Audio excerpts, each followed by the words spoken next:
Vamos a continuar en este programa especial sobre el coronavirus, que es el quinto que hacemos. Hoy es día 13 de abril del año 2020 y vamos a hablar con Alberto Torres, que es jefe de servicio de medicina preventiva en el Hospital Clínico Universitario Virgen de la Risaca y catedrático de medicina preventiva en la Universidad de Murcia. Alberto, me gustaría que nos explicaras el tema, qué es exactamente lo de la inmunidad de grupo de rebaño, porque ahora veremos que esto es muy importante para lo que va a pasar en el futuro. Cuéntanos qué es la inmunidad de grupo o de rebaño. Bien, la inmunidad de rebaño es un concepto muy interesante que se aplica a las enfermedades transmisibles y realmente para entenderlo de forma sencilla, yo creo que un ejemplo podría ser pensar, entendiendo que la enfermedad se transmite por contacto directo, se transmite de una persona que está infectada a una persona que es susceptible, es decir, que puede adquirir la enfermedad, digamos que es un elemento de esa transmisión directa. Ahora, hay que entender que si ya hay personas que han pasado la enfermedad y que ya no se pueden infectar, pues entonces digamos que esa posibilidad de contacto no ocurre.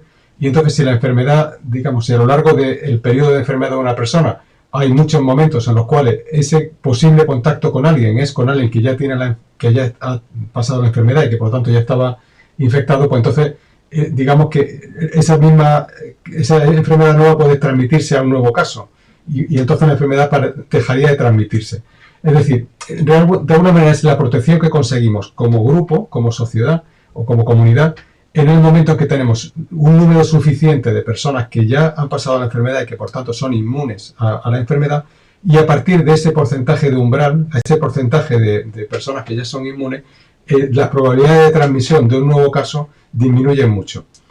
Entonces, en el caso concreto del COVID... Esa es la pregunta que te iba a hacer. ¿Qué porcentaje de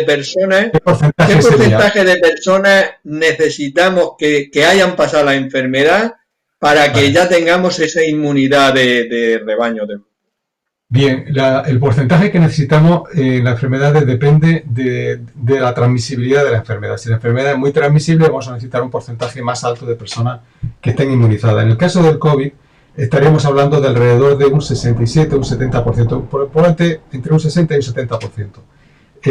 Depende de las estimaciones también que se han hecho de los números de error, que tampoco está del todo muy claro, pero si estamos entre un 2 y un 3, pues estaríamos hablando entre un 60 y un 70% de personas que se tendrían que inmunizar.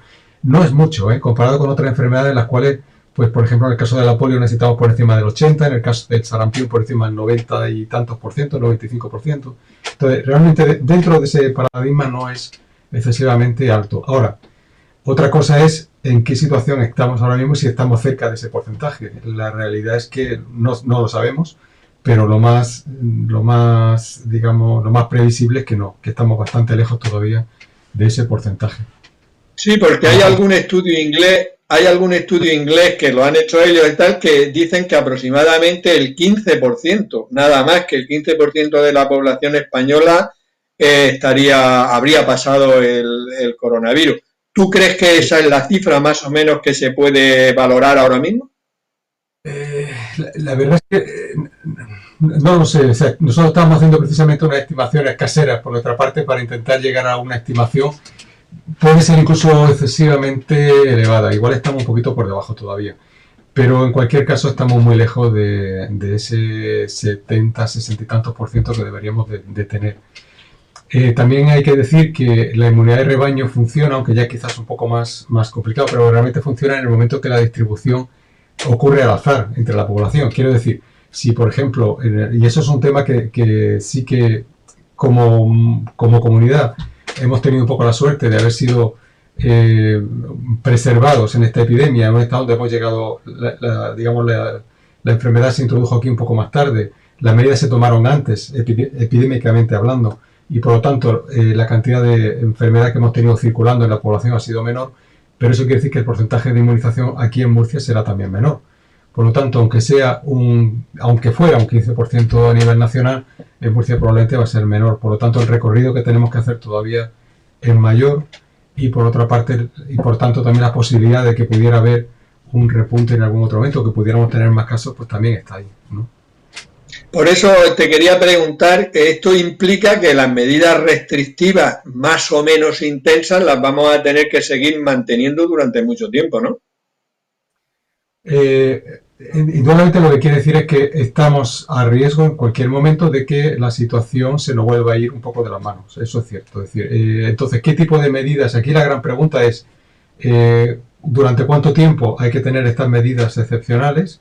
¿Y qué hay que hacer a partir de ahí? ¿Cuáles son, es decir, cómo pasamos de un momento a otro? Y por otra parte, ¿qué tipo de medidas son necesarios mantener? Porque indudablemente va a haber que mantener medidas en ese segundo confinamiento, pero qué tipo de medidas son las que hay que tener en marcha.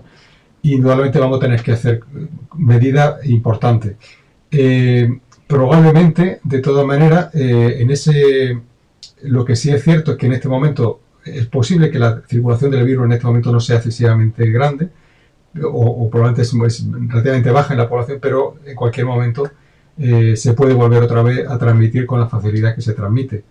Pero como digo, el tema aquí todavía, y el cual se está todavía debatiendo, hay medidas también que estamos trabajando en la sociedad incluso científica a nivel nacional para intentar identificar. La Sociedad de Medicina Preventiva ha hecho ya público un documento con una serie de medidas que habría que poner en marcha, pero tienen que ser medidas que vayan dirigidas a intentar reducir la transmisión dentro de la población.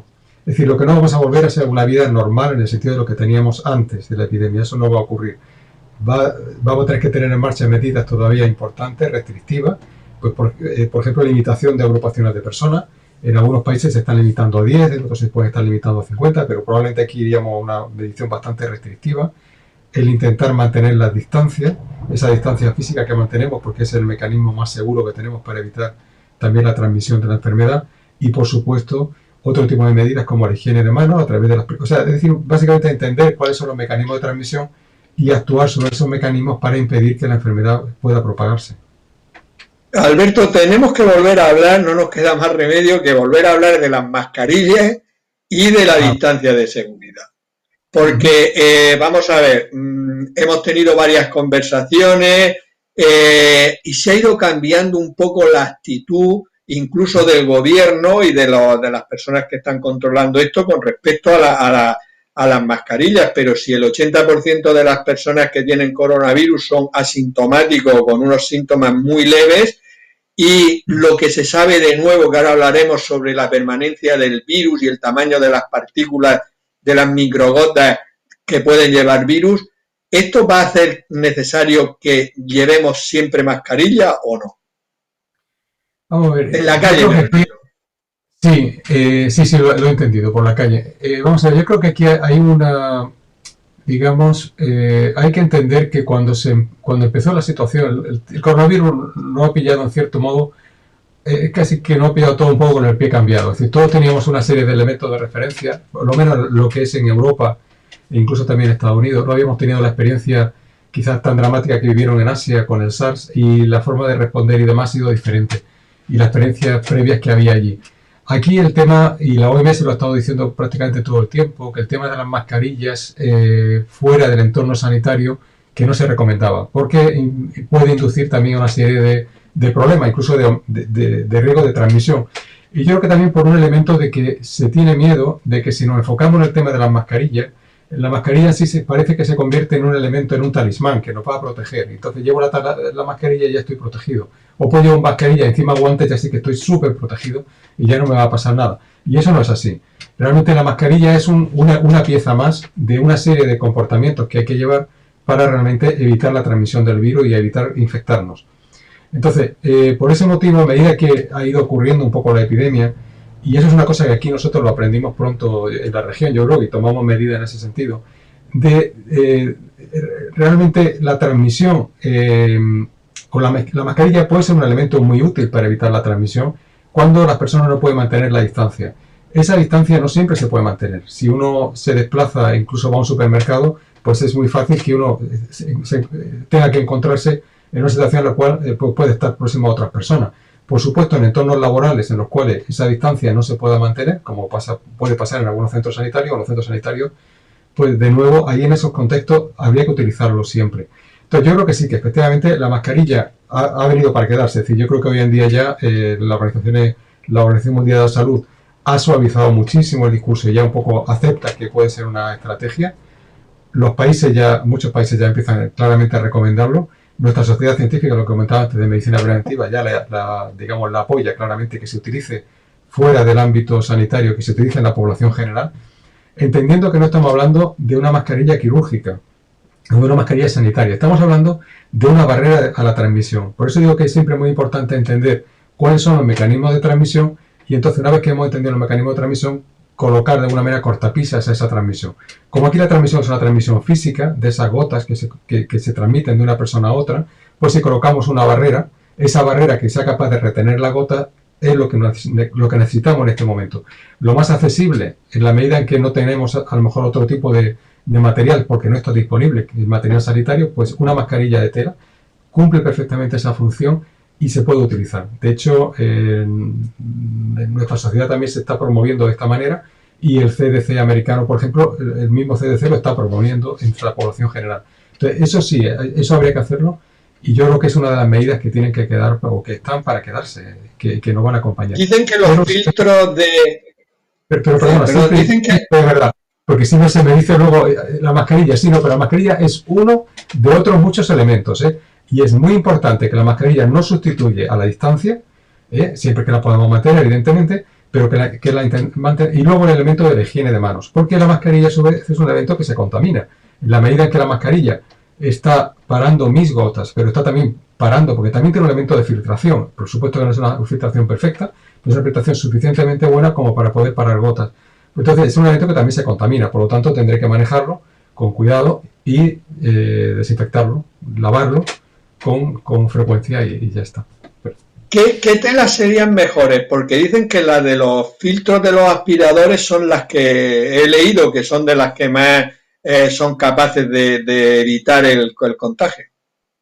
Sí, vamos a ver. Sobre eso, ahí ya, digamos, hemos aprendido mucho también sobre este tipo de materiales tejidos, porque bueno, la propia necesidad de buscar alternativas pues nos ha hecho ir explorando. Es cierto, pero vamos, yo no aconsejaría a nadie que abriera en principio su aspirador y que empezara a tomar para los filtros de entrada. No es necesario, porque realmente no estamos hablando. El filtro sería, porque eso sí que se estudia, por ejemplo, el CDC americano tiene planteado una forma yo creo que muy inteligente y muy práctica y muy sensata. Es decir, una serie de escenarios y entonces plantea que en el escenario, por supuesto, donde no hay situación de pandemia, donde no hay escasez de material, pues utilizamos todos los EPIs y utilizamos todo el material perfecto, adecuado.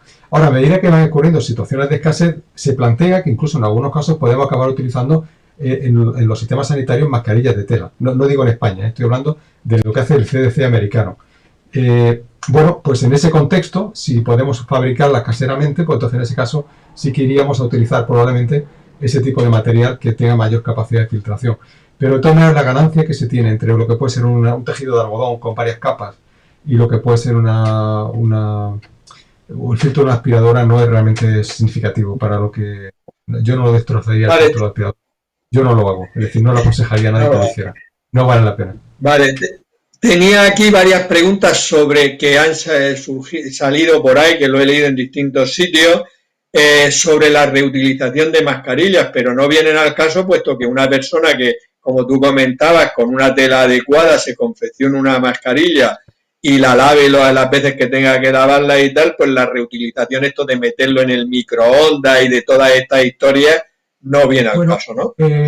Sí, por ejemplo, ese método sí que lo estudiamos en algún momento, incluso como viendo sistemas que existen por ahí, y podría funcionar. Es decir, realmente es un virus que es termosensible, una vez que se genera un vapor, ese vapor alcanza una temperatura superior a 56 grados, 60 grados, es suficiente para eliminarlo, ¿no? Pero vamos, lavarla es otro método muy accesible. Es decir, poder lavarla, uno puede tener incluso varios pañuelos, con esos pañuelos puede crearse una mascarilla que además son cómodas, protegen muy bien. Es importante que protejan bien por encima de la nariz y por debajo del mentón. Por lo tanto, estamos bien protegidos, nuestras gotas quedan ahí retenidas y también estamos filtrando las gotas de fuera. Y además tiene varias capas, por lo tanto nos protege muy bien. Bueno, pues podemos tener varios pañuelos, varias servilletas y después, pues al cabo de 4 horas o de utilizarlas, si ya vemos que están un poco húmedas, que tal, las podemos guardar en una bolsa, utilizamos otra y después las podemos lavar por la noche y las podemos utilizar al día siguiente, ¿no? Es decir, se puede hacer. Esa era la pregunta. ¿Cuántas horas podríamos llevar una mascarilla de tela confeccionada por nosotros? Lo has dicho, unas 4 horas más o menos.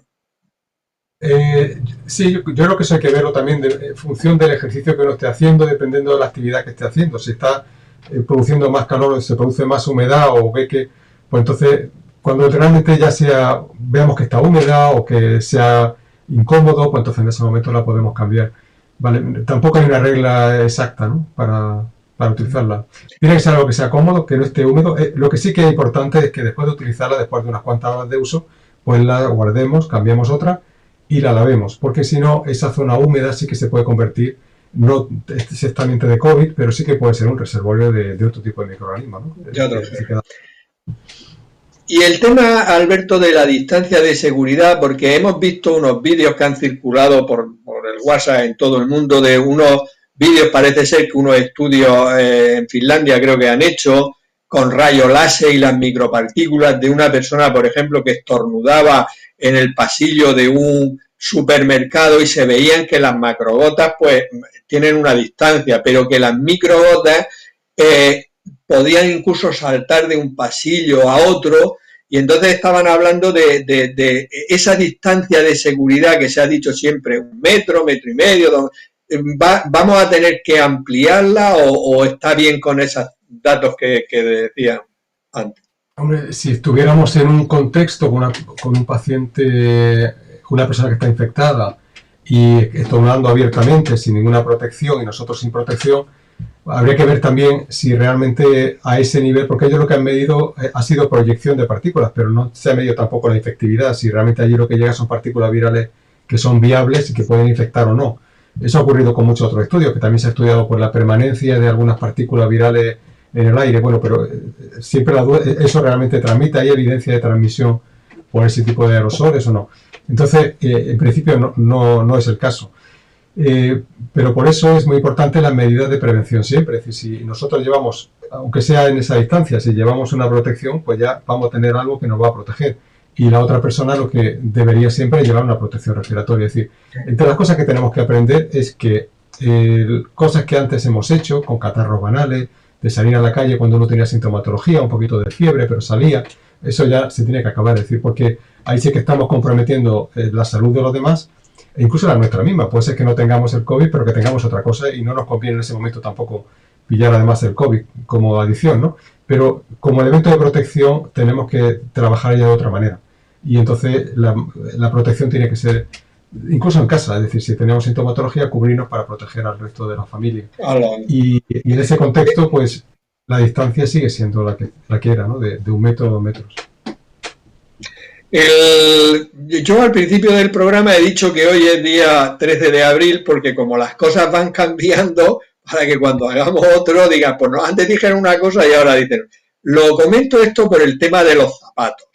Por ejemplo, siempre ahora parece ser que la Organización Mundial, o aquí a nivel del gobierno y tal, van a recomendar que cuando uno salga a la calle, pues luego que deje los zapatos cerca de la puerta y ya ahí se cambie para no meter los zapatos que ha estado usando fuera en la casa. ¿Qué sabemos de eso? ¿Por dónde vamos? Yo confieso que de eso no tengo mucha información, es decir, no, vamos a ver, sí que he visto algunos carteles que hablan sobre ese tema, pero confieso que no tengo ninguna información ni evidencia de que realmente el zapato sea una vía de transmisión, para nada. Es decir, estamos hablando de transmisión por gotas o de superficies contaminadas con las secreciones de una persona que ha tosido en sus propias manos y con esas manos contaminadas la ha dejado en alguna superficie. Pero no sé el zapato qué papel juega. Y yo entiendo, hay un problema y es un poco que a veces, eso que hemos dicho otras veces, que se ha comentado el tema de los bulos, el tema de la información que circula, y que sin un sustento claro, pues bueno, siempre la imaginación es libre, pero realmente no. Yo no conozco nada que justifique. Y confieso que lo he mirado, porque en algún momento cuando vi algo en este sentido dije, bueno, igual se me ha escapado algo. Yo he mirado en todas partes, organismos internacionales, he mirado en el CDC, en el europeo, en la OMS, en otros países, no hay nada que yo haya encontrado. Realmente el tema de los zapatos no sé exactamente de dónde viene. Probablemente sí que es verdad que, por ejemplo, con el caso del ébola, Y lamento tener que decirlo, pero es verdad, a veces el agua en ese sentido sí que nos ha hecho daño un poco en la concepción de la transmisión de un caso muy particular. En el caso del Ebola sí que había temas de protección de zapatos, protección con calzas, pero este no es el caso de lo que estamos hablando para nada, ¿no? Estamos hablando de un virus que es muy sensible a los microorganismos, perdón, a todos los desinfectantes que utilizamos habitualmente, que incluso con el lavado con agua y jabón sería suficiente para eliminarlo, y realmente, y que para nada el mecanismo de transmisión es el suelo ni el polvo de la calle. No. Se va a hacer un estudio con 62.000 personas, unas 30.000 familias aproximadamente, un estudio inmunológico para saber las personas que tienen anticuerpos y para pautar de alguna manera lo que llaman la desescalada, que es cómo vamos a salir a la calle y cuándo. De este estudio, ¿para cuándo se esperan tener algo de resultado y cómo crees tú que va a ser la desescalada, cómo nos van a ir dejando salir a la calle aquí en Murcia? Si tú como especialista tendrás alguna idea. Bueno, ya te he comentado que el tema de salir a la calle, este estudio lo que nos va a dar un poco, va a ser una imagen sobre qué ha pasado y cómo se ha distribuido la infección en España. Y vamos a tener una idea bastante buena sobre qué ha pasado en las comunidades. Podríamos saber si estamos cerca del 15 o estamos cerca del 10, o sea, en algunas comunidades estamos en el 3 o en otras en el 5, siempre con bastante margen de error, pues porque, digamos, la muestra, aunque es una muestra muy grande a nivel nacional, pero a nivel de comunidades va a ser relativamente mal limitada, por tanto tendremos una buena idea de por dónde han ido la situación. Entonces, a partir de ahí, eso nos puede dar también alguna idea sobre lo que comentábamos antes, cuánto nos queda todavía por recorrer para poder alcanzar esa inmunidad de rebaño. Esa inmunidad de rebaño, de alguna manera, la podemos conseguir de dos formas, mediante la infección o mediante la vacuna. Es decir, lo mismo no ocurre con la gripe. Si con la gripe llegáramos a conseguir de forma, la población, alrededor de un 70-65% de protección, pues también podríamos tener inmunidad de rebaño de la gripe, ¿no? Pero lo que pasa es que ese nivel poblacional no lo tenemos nunca, porque además la estrategia de vacunación va dirigida a las poblaciones de riesgo. En el caso del COVID, si se vacunara a toda la población cuando esté la vacuna disponible, pues podríamos alcanzarlo.